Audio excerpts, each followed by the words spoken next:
In today's video, I'm going to teach you how to add and customize an end screen on your video. End screens are a simple but effective way to keep viewers engaged right after your content finishes.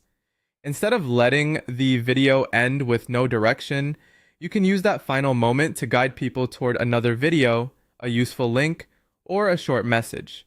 This can help increase watch time, improve navigation across your content, and give your audience a clear next step. To get started, open the video you want to edit. Once you're inside the video settings or editing area, look for the Customize option.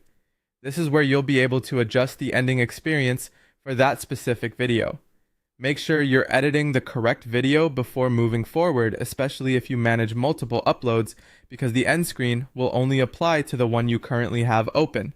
After selecting Customize, go to the end screen section.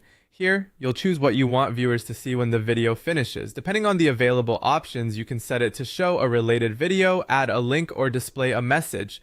If your goal is to keep people watching, a related video is usually the strongest choice, since it creates a smooth path into more of your content. If you want to direct viewers somewhere specific, then a link may be more appropriate.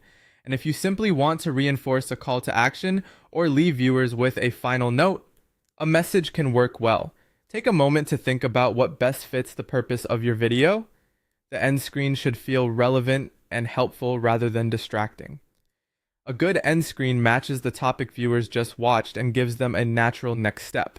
Once you've chosen the option you want, go ahead and design the end screen so it looks the way you want. Arrange it clearly, make sure it feels easy to understand at a glance, and then save your changes. After it's saved, the end screen will appear automatically when the video ends, so viewers will see it without you needing to do anything else. That's all it takes.